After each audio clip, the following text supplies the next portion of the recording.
Welcome to another episode of Dumela, America. I am Nonhlanhla Lidimo, your host for today's show. I'm joined by two of our esteemed Fulbright Foreign Student Scholarship Program alumni. They'll introduce themselves. Ladies, welcome, and please introduce yourself, starting with you, Tshephang. Thank you very much.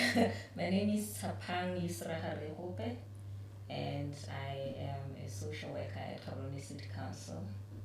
Phenyo, please introduce yourself. Thank you very much, Nonhlanhla. My name is Phenyo. I'm an MPH in mental and behavioral health student and Fulbright alumni. I'm very excited to be part of this podcast. Thank you very much, ladies. You went into a program for 2 years, different states in America, different universities, different programs. Can you please share with the viewer on what you studied and where you at?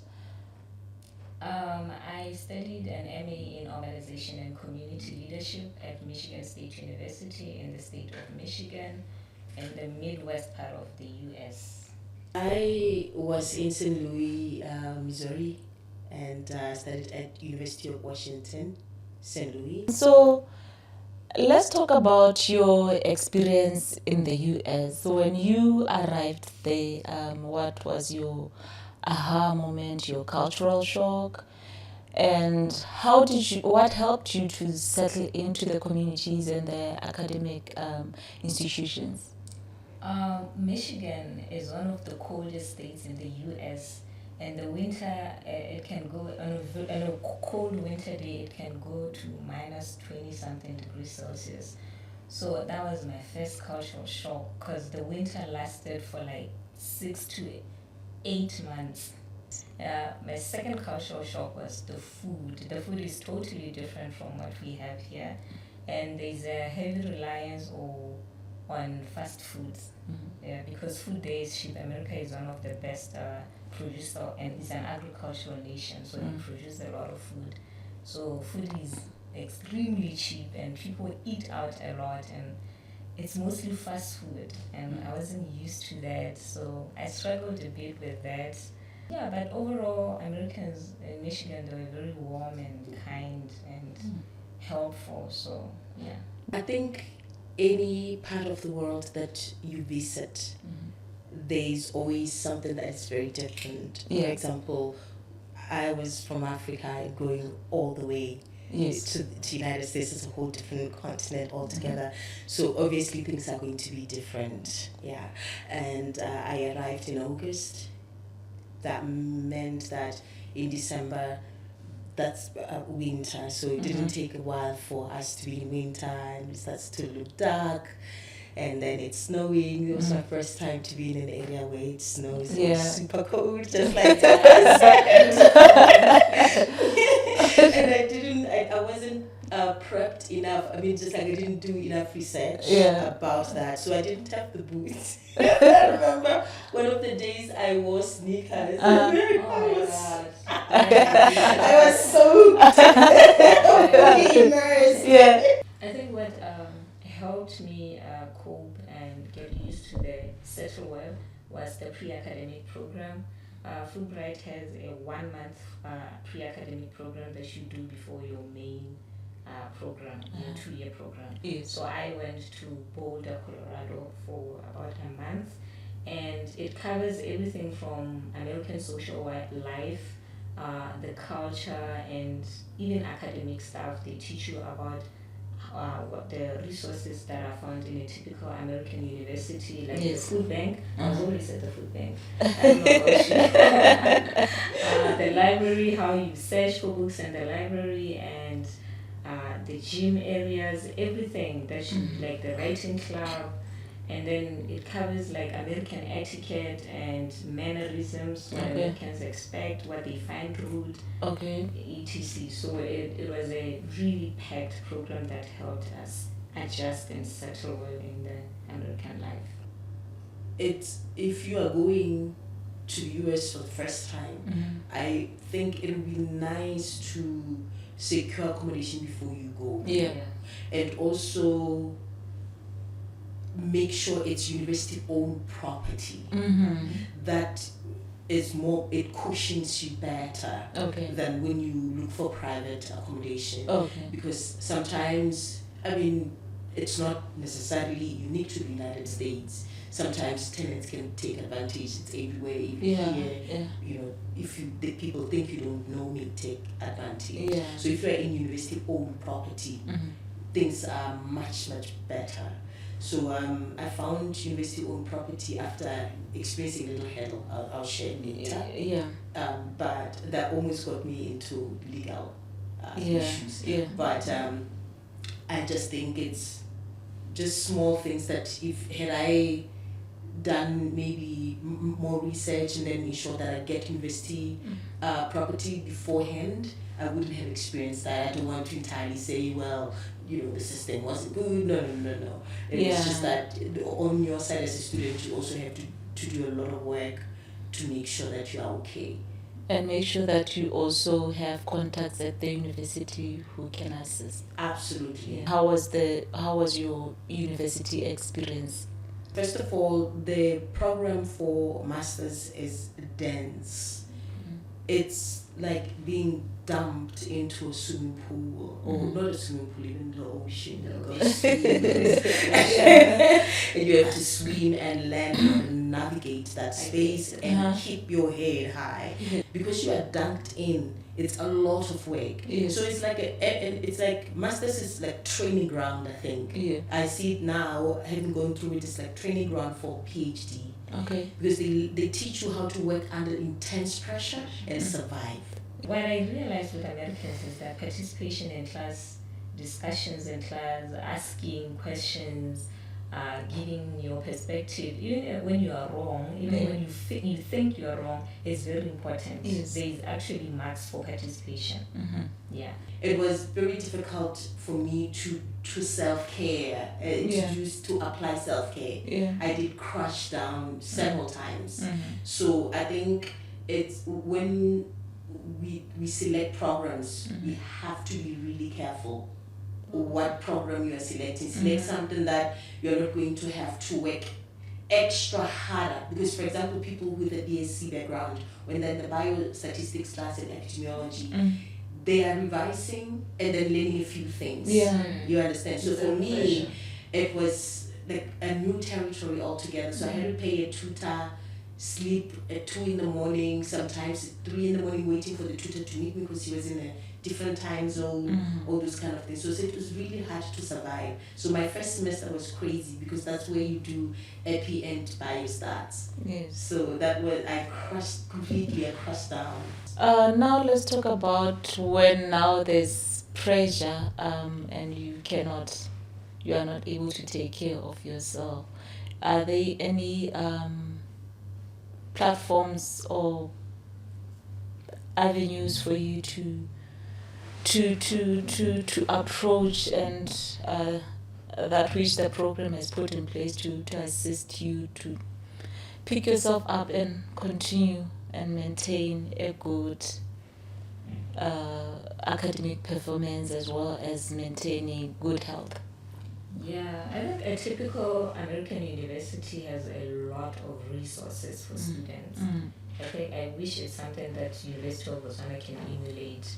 There's a lot of resources. I mean, I think in just our department we had about 5 or so counseling clubs or resources, and they're structured in a way that one covers a specific, like there will be one for BIPOC people, black and people of color, and then there'll be one for people with queer people, and then like it's very specific for different groups and different cultural or customs or different people from different backgrounds. So everyone is covered. Everyone is catered for.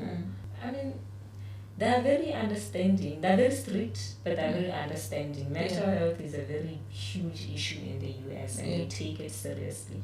So when you tell them, well, I'm not coping because or my mental health is taking a hit because of this and this and this. They can help you and ease your workload or postpone some of their assignments or the deadlines and all that. Yeah. But That you have sounds to have, interesting. yeah, but you That have to sounds have a good interesting. reason. Yeah. You just can't say, no, I'm not coping. Yeah. And no, there has to be proof that That's- indeed you are not coping. You saw a doctor and you Yeah. can stamp that this person is not coping. So you have to go to seek medical assistance first Yeah. before Yeah. you approach the counselors or the heads No, of department. for the any other resources you can just go. For Okay. any resource, if you want counseling or whatever, you can just go. Okay. The issue of being resourced with mental health outlets where you can go, that's kind of maybe across many universities, and where I went was also similar. Those services are there. They would just be like a place where you can go in campus, and then there's also people who are more specialized, like trained specialized psychologists, psychiatrists, and things like that. But at the clinic, at the university hospital. Yes. So those things are there. We touched on your university life, now social life, because obviously you're humans and you need to interact with other people. Which places did you go to? We have churches, we have recreational places, we have museums. So which social life areas did you go to? Back to the resources, there's also social class in universities. Like I used to go to the ballet dance club. Yeah, and So you can dance. I used Oh, to you dance. try? I used to be very good at dance. Oh. Yeah, if Botswana was a creative, like was into creativity and innovation, I would have been one. I would have been Beyonce. I would have. I used to dance. So I used to check out ballet, and I used to go skiing in winter, and we used to travel to other states or to other nearby towns. We frequented Detroit a lot with my friends, because Detroit is the major metropolitan city in Michigan. Okay. So we used to, it's an hour away from Lansing, so we used to go to Detroit, go for movies, go to the zoos, and Michigan is built between the Great Lakes. It's a Okay. great, they call it the Great Lakes state. So there's a lot of lakes, and like huge lakes, like sea, like huge. So we used to go there and swim and just hang out there and brine and all that. So for me, I'm a singer and also a poet. I do spoken word poetry. I think we are going to do a band. We have a dancer here, we have a singer here. Yes, so Yeah. I performed. I had already was building that kind of like a fan base. I know I never shared photos, but I already had. There was one place where I used to go to sing that they started now allowing me to sing when the band is there. They will call me to come perform because they already knew how I sing, and like I would have very positive reactions from the audience. People started feeling like I should take it to another level. Maybe you should. Yeah. Yes. When you came back home, I don't know if I should say cultural shock, because you are also you've been away from home 2 years and got used to this kind of lifestyle. Now you're going back to Botswana. What shocked you when you came here? Or did you see any developments that shocked you? Or there's some advancements that you were like, oh, I'm happy with this improvements here at home? Yeah, I mean, we have explained quite a number of things that we like about being in the US, and those things are not here. Yeah. For example, if you don't drive like I don't drive. You rely on cabs. A metro would be great. If we had a metro here, you understand.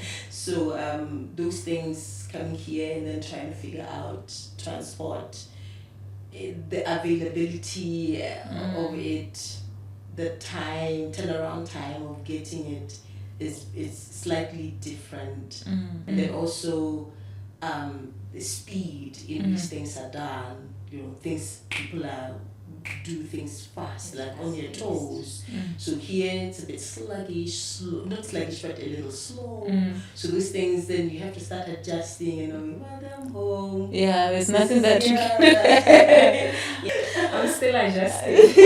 Yeah, no To the heat. I'm from a very cold state. Yeah. Botswana is very hot. I never realized our country is this hot until I went away. Yeah. So the heat is the first thing that got to me, and then the food. Food is very expensive in Botswana. Yeah. Food is very expensive. Like, I still can't cope with how expensive food is here. And then I remember taking a cab, like transportation. She talked about transportation. I remember taking a cab from CBD to bus rank, and it was 40 Dumela. I'm from a capitalist state. That should be expensive in America, not in Botswana. Yeah, so it's very expensive. The food is expensive. Transport is expensive. It's very hot, and like she said, service delivery is very poor here. Yeah, so a lot could be improved. This program is cultural exchange. As many Botswana go to the US through the Fulbright programs and the other US exchanges programs. When you come back to Botswana, we would like to hear your experiences in the US and how Botswana can improve, because that is one of the mandates or the aims of the programs. There's something that is very important about returning home that is really seriously invaluable, which is mental well-being. Being back home is different from being in the US. Yeah. So even if we say that it's resourced and we complain about maybe transport, it could be better. That's correct, but when it comes to mental well-being, once I got here, I started to be okay. I started to gradually, even without looking for a therapist, I started, because the intensity of the stress has subsided.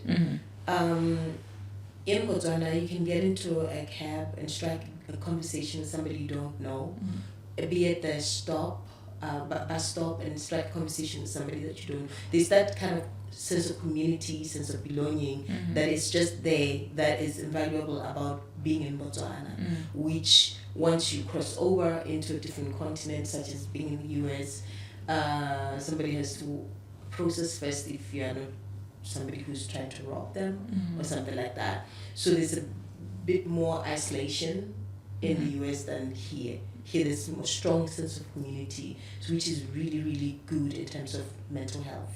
Let's take this moment for you to share how you prepared for the applications, especially the personal statement and the writing sample. With me, the first thing I did first was research. I read a lot of materials online about Fulbright, the eligibility criteria, the selection criteria,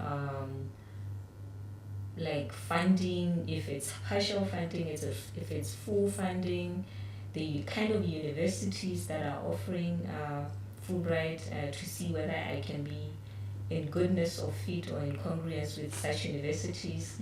So I think research is very important, because you want a scholarship and a program that aligns with your professional goals and your personal values. So I did a lot of research. I watched a lot of YouTube videos from alumni about their personal experiences, how they prepared for it, how they prepared for the interviews, their stay in the US, how they are finding it, how they are coping. So I read a lot, and I think it was easier for me then to write my personal statements. And you, Phenyo, how did you prepare? Yes. And also talk about the importance of submitting documents well on time, not waiting for the last minute. Yes.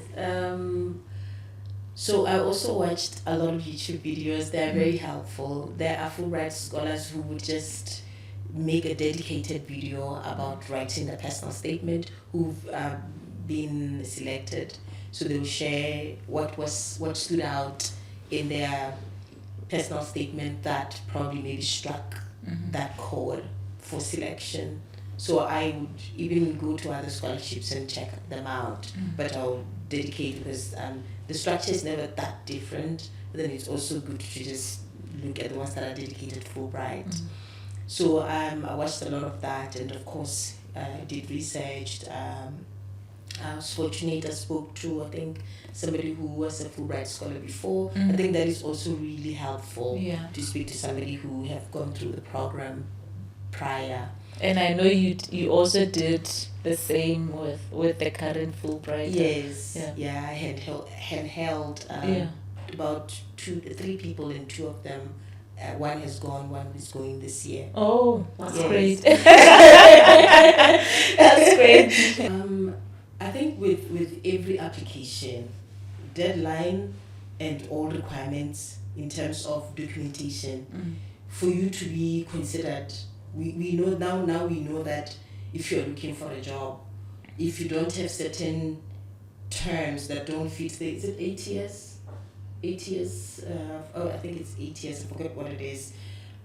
If your CV is not compliant to that, if it's put into the system, then it will be automatically rejected because then it's like you're not qualified. When you are, maybe you haven't just used those terminologies that are required. So it's the same thing with the requirements. So Fulbright will say, submit this, do this 4 essays, and then upload personal statements as an example. Then you want your references, what have you.